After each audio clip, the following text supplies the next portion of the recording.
In the darkest corners of South Africa's history, there lived a man who never held political office, never commanded an army, yet presidents listened when he spoke.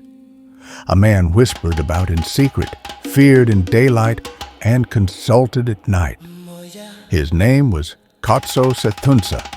Some called him a healer, others called him a god, and some believed he was something far darker. This is his story. Khotso Sethuntsa was born in 1898 in what is now South Africa's Eastern Cape. He grew up in a world where spirits walked alongside the living, where rivers spoke, and where ancestors never truly left. At first, there was nothing remarkable about him until the day he was fired from his job as a farm laborer. Legend says, as Khotso walked away from the farm, a violent tornado tore through the land he had just left behind.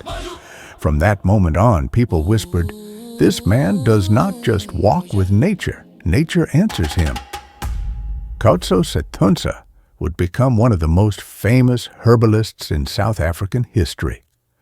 He claimed to commune with powerful water spirits, Inkanyamba and Mamlambo, entities believed to grant wealth, power, and protection, but at a terrible cost. People came seeking healing, others came seeking money, some came seeking dominance over life itself. Pause. And Khotso delivered. Soon the poor and the powerful stood in the same line, waiting to see him. By the 1940s and 50s, Khotso Sethuntsa was no longer just a healer. He was a millionaire. At a time when black South Africans were legally oppressed, Khotso owned luxury cars, land, and unimaginable wealth. He had more than 20 wives. He once walked into a car dealership and paid for a Cadillac in cash, carried in suitcases. Tone shifts darker. In apartheid South Africa, this kind of power was not just rare, it was dangerous. But wealth did not come without whispers.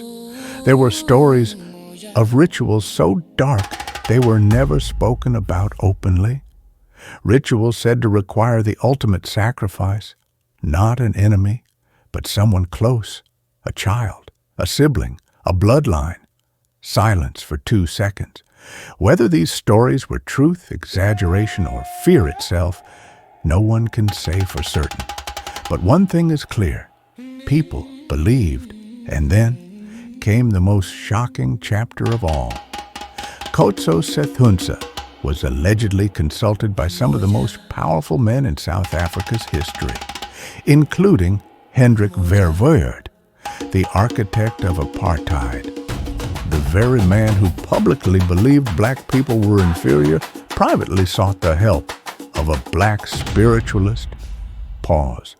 Before the 1948 election, the election that cemented apartheid, it is said Verwoerd came to Khotso for protection and power. History would change forever. Khotso Sethuntsa died in 1972, but even in death, the mystery did not end.